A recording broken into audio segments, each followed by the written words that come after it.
दिसंबर में होने वाले इन्वेस्टर समिट को लेकर जोरों पर तैयारियां। शहर को स्वच्छ और सुंदर बनाने में जुटा नगर निगम। जिला प्रशासन ने दिए कार्य जल्द पूरा करने के निर्देश।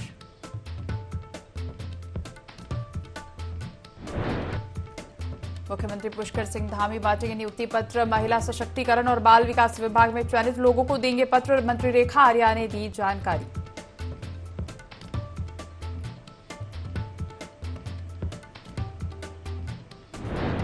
सिरौली कला में अवैध मदरसे में बंधक बनाए गए 24 नाबालिग बच्चों को पुलिस ने कराया रिहा। एक महिला गिरफ्तार, संचालक फरार।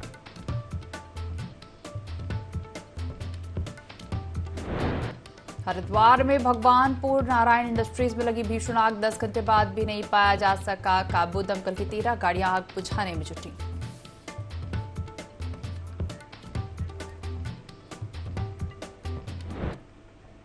देवभूमि लाइव देख रहे हैं आप और मैं हूं आपके साथ दिव्या। बुलेटिन की शुरुआत करेंगे खबरों के साथ। उधम सिंह नगर जिले की पुलभट्टा थाना पुलिस ने अवैध रूप से चल रहे मदरसे में बंधक बनाए गए 24 बच्चों को रिहा कराया है। यह अवैध मदरसा पुलभट्टा थाना अंतर्गत सिरौली कला क्षेत्र में चल रहा था। पुलिस ने मदरसे को सील कर मदरसा संचालक की पत्नी को गिरफ्तार कर लिया है। बता दें कि बाहरी व्यक्तियों के सत्यापन अभियान के दौरान पुलभट्टा पुलिस को किप्शा के ग्राम सिरौली कला में जामिया नगमा खात्मा नाम से अवैध मदरसा संचालित होने की जानकारी मिली, जिसके बाद पुलभट्टा थाना प्रभारी कमलेश भट्ट के नेतृत्व में पुलिस ने मदरसा में छापा मारा तो मदरसे के एक अंधेरे कमरे में भीतर 24 बच्चे मिले। पुलिस ने सभी बच्चों को मुक्त कराया।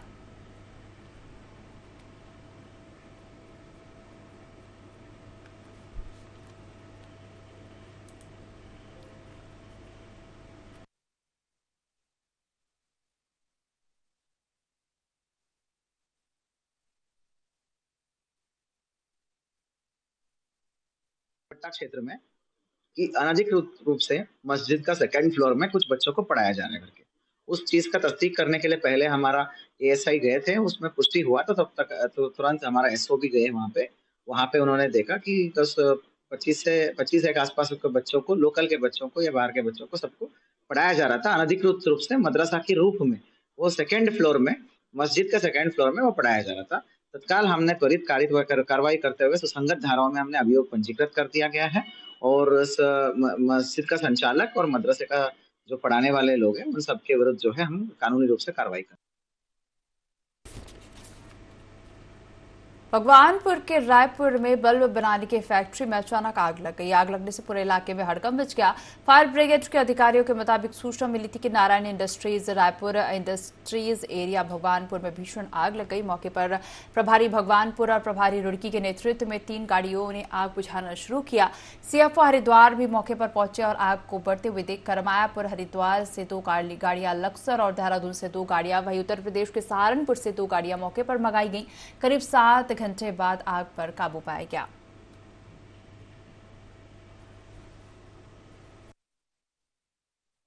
दो कंपनियों के वेयरहाउस और एक कंपनी का प्रोडक्शन यूनिट है। लगभग 3 बजे रात्रि को आग की सूचना प्राप्त हुई थी। उसके पश्चात हमारे लगभग फायर टेंडर 10 अरेंज किए गए और लगभग 80% आग पर काबू पा लिया गया है। नहीं, जनहानि कोई भी नहीं हुई है अभी तक और सभी चारों तरफ से हमने कॉर्डन ऑफ कर दिया है। ऐसी जो भी असुरक्षित जगह है वो सब खाली करा दी गई है। बाकी इनका जो भी केमिकल और ये सब रखा हुआ है वो भी हम लोग खाली करवा दिया है। फायर यूनिट्स 2 सहारनपुर से आई हैं, बाकी 2 देहरादून से और 6 के आसपास हरिद्वार जिले से आई। वो जांच के बाद पता चल पाएगा, अभी कुछ कह नहीं सकते। उत्तराखंड में पलायन आयोग के सर्वे पर कांग्रेस सवाल उठा रही है। कांग्रेस के प्रदेश प्रवक्ता शीशपाल सिंह बिष्ट का कहना है कि रिवर्स पलायन को लेकर सरकार दावे कर रही है, लेकिन जो लोग वापस आए हैं वे दफ्तरों के चक्कर काट रहे हैं। अभी भी 6000 से ज्यादा आवेदन लंबित हैं। सरकार केवल बयानबाजी कर रही है, धरातल पर कुछ भी कार्य नहीं हो रहा है।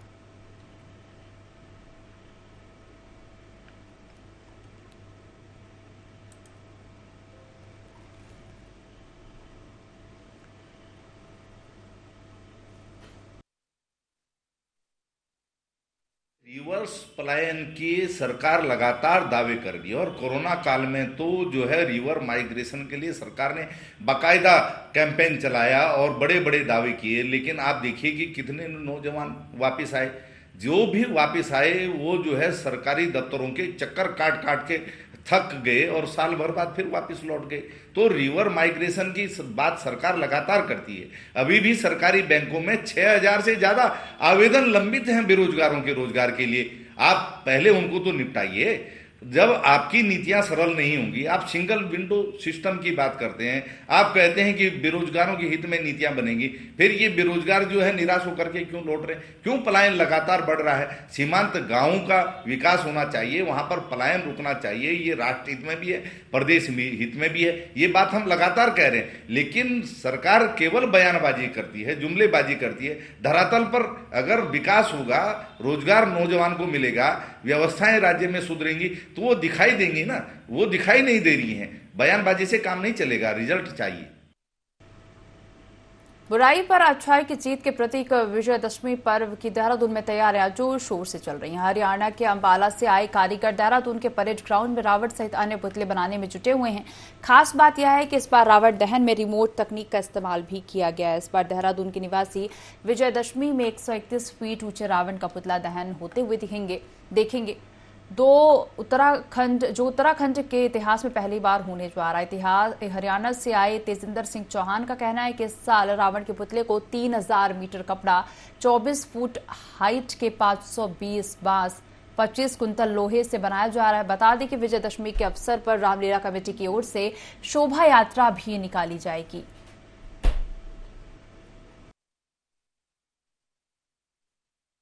उत्तराखंड के बीच में पहली बार ऐसा रावण का पुतला ये बन्नू बिरादरी का जो परेड ग्राउंड में दशहरा होता है देहरादून में आयोजित होने जा रहा है, जो अपने आप में एक बहुत ही विलक्षण और आकर्षक रावण का पुतला है।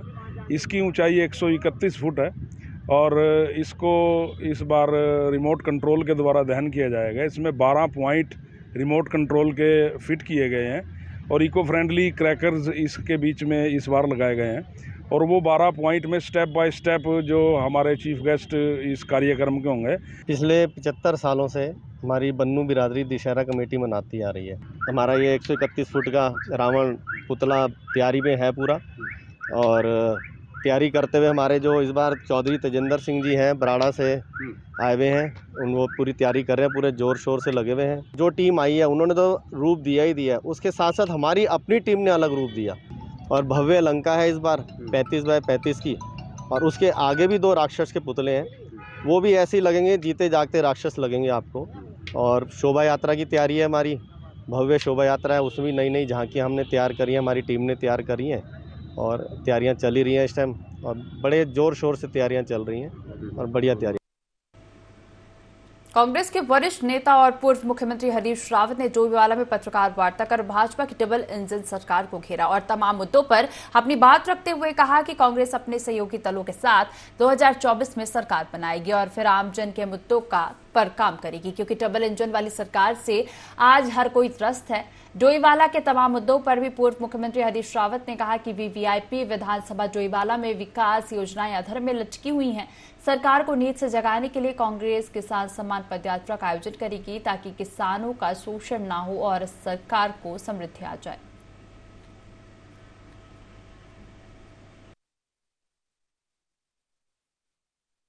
सिटी को बेचने का जो इनका दिली इच्छा है वो अभी इन्होंने समाप्त नहीं की है, और इसीलिए जोईवाला में जो लॉ यूनिवर्सिटी खुलनी थी उसको ये लटकाने में लगे हुए हैं, उस मामले को भटकाने में लगे हुए हैं, लटकाने भटकाने और झगड़ा करवाने में लगे हुए हैं। और सूर्यधार की झील को, जिसके जो हमारे कांग्रेस के साथियों ने ही उसका आइडिया दिया था और हमने उसको प्रारंभ करवाया था, और हमने तो भारत सरकार से भी प्रपोजल बना करके भेज करके पैसा लिया था। धार योजना को इन्होंने बंटाधार परियोजना में बदल दिया है। बद्रीनाथ केदारनाथ में लगातार रुक रुक कर बारिश और बर्फबारी हो रही है, जिससे वहां सर्दी बढ़ गई है। इस दौरान बद्रीनाथ केदारनाथ मंदिर समिति के बीकेटीसी मीडिया प्रभारी डॉक्टर हरीश गौड़ ने बताया कि बर्फबारी के बीच तीर्थयात्री लगातार बद्रीनाथ और केदारनाथ धाम पहुंच रहे हैं और दर्शन कर रहे हैं। आपको बता दें कि अब तक करीब 32,83,614 तीर्थयात्रियों ने बद्रीनाथ और केदारनाथ के दर्शन कर चुके हैं।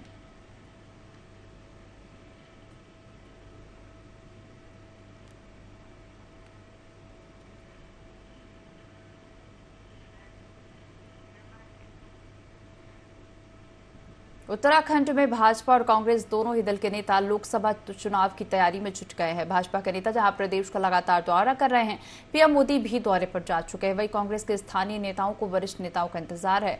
भाजपा के प्रदेश प्रवक्ता हरि पाठक ने कहा कि कांग्रेस के जो भी वरिष्ठ नेता हैं, चुनाव के समय जिन बड़े वायदों के साथ आते हैं वह चुनाव के बाद गायब हो जाते हैं।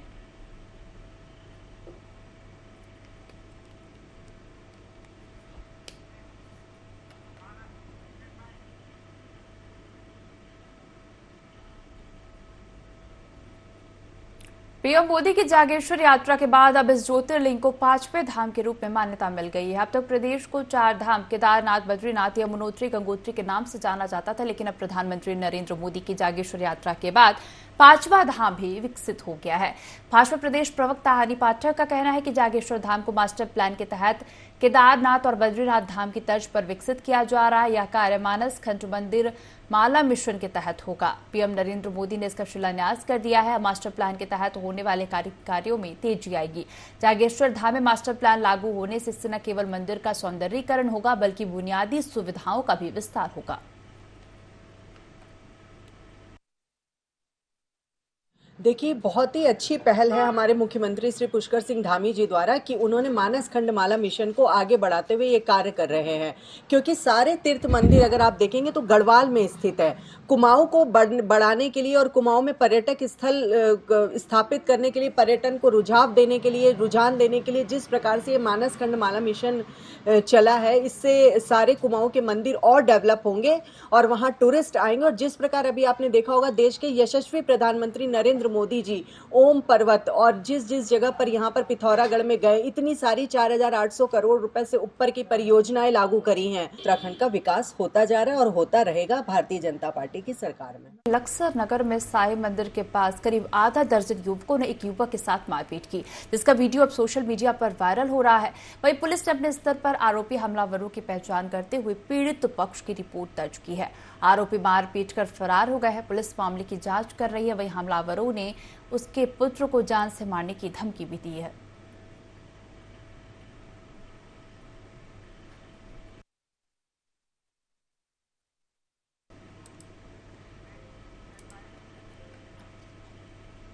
हरिद्वार के सिटकुल थाना क्षेत्र के रामनगर कॉलोनी में किराए पर रह रही युवती ने फांसी लगाकर आत्महत्या कर ली। घटना की सूचना मिलते ही ग्राम प्रधान और पुलिस बल मौके पर पहुंचा और शव को कब्जे में लेकर पोस्टमार्टम के लिए भेज दिया। ग्राम प्रधान प्रमोद पाल ने बताया कि लड़की के परिजनों को सूचित कर दिया गया है। लड़की बिजनौर जिले की रहने वाली है। फिलहाल पुलिस मामले की जांच में जुट गई है।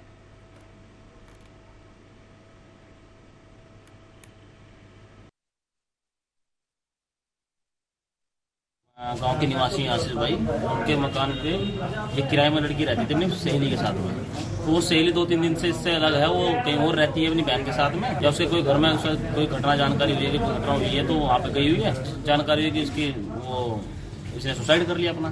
तभी हमने संबंधित थाना जो हमारा सिडकुल है, एसओ सिडकुल साहब को अपना फ़ोन किया। वो आए हमारे और प्रशासनिक लोग यहाँ मौजूद है। तो उसकी अंतिम ये पोस्टमार्टम की तैयारी चल रही है। ब्रह्मपुरी में जहाँ पे किराए पे रहती थी, यहाँ पे फांसी लगा के आत्महत्या कर दी। ये सुबह से इनका दरवाज़ा बंद था और करीबन 8 बजे यहाँ पे आस-पास के लोगों ने गतिविधि भाई और देखा तो लड़की ने फांसी लगा के आत्महत्या कर दी थी। उसके बाद करीबन 8 बजे इन्फॉर्मेशन दी। उसके बाद पुलिस आई है और अपनी कार्रवाई कर। परिजन अभी तक जो इन्फॉर्मेशन मिली है उसके हिसाब से यही पता चल रहा है लड़की यहाँ पे किराए पे रहती थी और कहीं काम करती थी। पूरी इन्फॉर्मेशन नहीं है, पर ये परिजन के साथ नहीं रहते। पहाड़ों में वेस्टर्न डिस्टर्बेंस के चलते हुए बारिश और बर्फबारी के बाद मौसम का मिजाज बदला हुआ है। जोशीमठ नगर क्षेत्र में आसमान में बादलों का डेरा है, तो वही देर रात से ही लगातार क्षेत्र की ऊंची पहाड़ियों में बर्फबारी का सिलसिला जारी है। बर्फ की हल्की चादर बिछने के कारण यहां पर्यटकों की हलचल बढ़ने लगी है। औली में जड़ी बूटी पर शोध करने आए शोधार्थियों ने भी बर्फबारी का जमकर लुत्फ उठाया। वहीं बद्रीनाथ धाम में हल्की बर्फबारी होने से ठंड भी बढ़ गई है।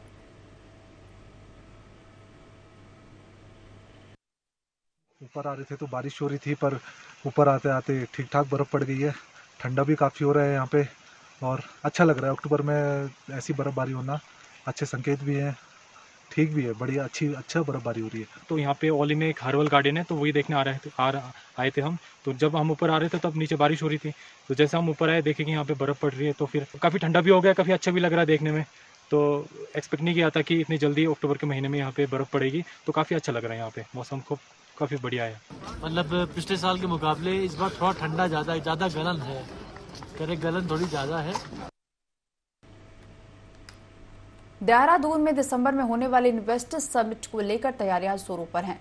मेयर सुनील उनियालगामा ने शहर को स्वच्छ और सुंदर बनाने के लिए प्रयास तेज कर दिए हैं, तो वहीं डीएम देहरादून सोनिका ने बताया कि जल्द ही सभी कार्य पूरे कर लिए जाएंगे। वहीं मेयर सुनील उनियाल ने आग्रह किया कि जो भी लोग देश विदेश से उत्तराखंड आ रहे हैं वह राजधानी देहरादून से एक अच्छा संदेश लेकर जाएंगे, इसलिए भारी तादाद में उत्तराखंड में इन्वेस्ट करें ताकि युवाओं को उज्जवल भविष्य और बेहतर रोजगार मुहैया हो सके। आगे उन्होंने कहा कि इसके लिए देहरादून में स्वच्छता और सुंदरता पर विशेष फोकस किया जा रहा है और जितने भी कार्य किए जा रहे हैं उन सभी कार्यों को जल्दी से जल्दी पूरा करने के लिए काम किया जा रहा है।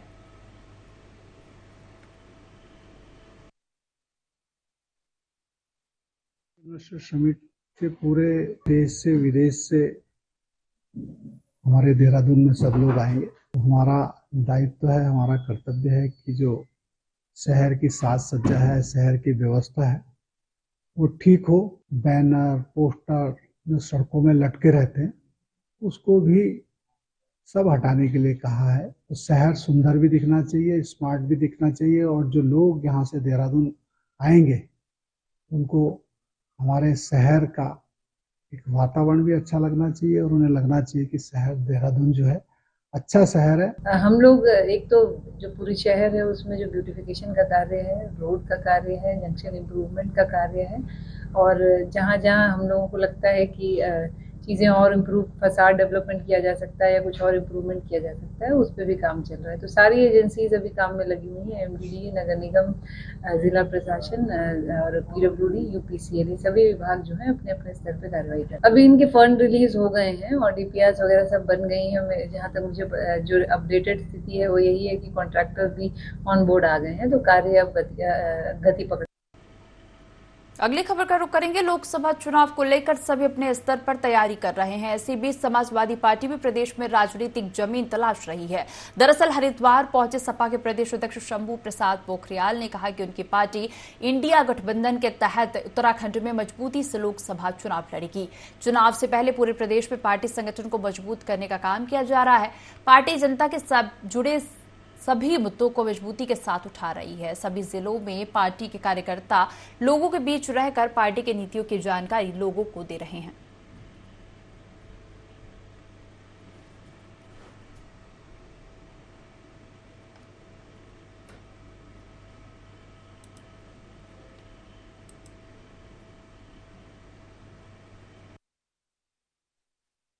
हर जिले में संगठन तैयार है और जब संगठन तैयार है तो ज़मीनी स्तर पर काम हो रहा है। ज़्यादा से ज़्यादा क्षेत्रों में, गांव में, शहरों में जाके लोगों को पार्टी के नीतियों के बारे में बता रहे हैं, विकास के बारे में कैसे काम करेंगे।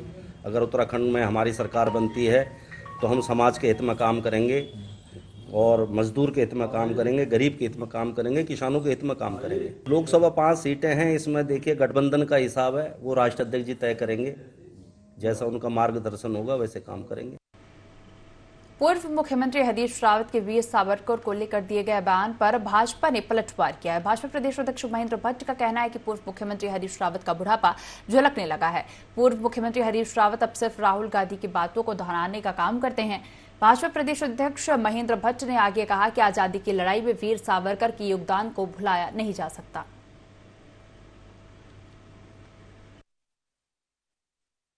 हरीश रावत जी अब धीरे धीरे बुढ़ापे के एक प्रकार से प्रभाव में आ गए हैं। हरीश रावत जी राहुल गांधी जी की ट्यून में ही बोल रहे हैं, लेकिन उत्तराखंड की जनता हरीश रावत जी के जो उनके वक्तव्य हैं उससे बहुत मैं कह सकता हूं कि समय आने पर उसका उत्तर यहाँ की जनता देगी। देहरादून के बीजेपी प्रदेश कार्यालय में मीडिया कक्ष का शुभारंभ किया गया। बता दें, भाजपा प्रदेश अध्यक्ष महेंद्र भट्ट और प्रदेश महामंत्री संगठन अजय ने हवन पूजन के साथ शुभारंभ किया और इस अवसर पर भाजपा के अन्य वरिष्ठ नेता भी उपस्थित रहे। वहीं बीजेपी के प्रदेश मीडिया प्रभारी मनवीर चौहान ने कहा कि नवरात्रि के अवसर पर किए गए इस शुभ कार्य से बीजेपी का मीडिया प्रकोष्ठ और मजबूत होगा। तेज गति के साथ सरकार और संगठन के रीति नीति को जनता तक पहुंचाने का काम किया जाएगा। नवरात्र के शुभ अवसर पर भारतीय जनता पार्टी के द्वारा मीडिया कक्ष के नवनिर्मित कक्ष का आज शुभारंभ किया गया है। माता रानी से हम आशीर्वाद की अपेक्षा करते हैं और माँ की हम सभी पर कृपा बनी रहे, ऐसी हम सबकी शुभकामनाएं।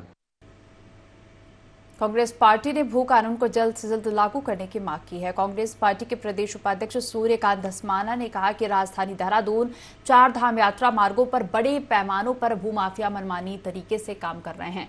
सूर्यकांत धस्माना ने कहा कि राजधानी देहरादून में मालासी के पास एक निजी होटल को लाभ पहुंचाने की कोशिश की गई है और धोखाधड़ी का मामला सामने आया है। साथ ही कहा कि निजी जमीन पर नगर निगम और पीडब्ल्यूडी ने करार किया है और बिना किसी दस्तावेज के सड़क का निर्माण कर रहा है। उन्होंने पूरे मामले में सरकार से जांच की मांग भी की है।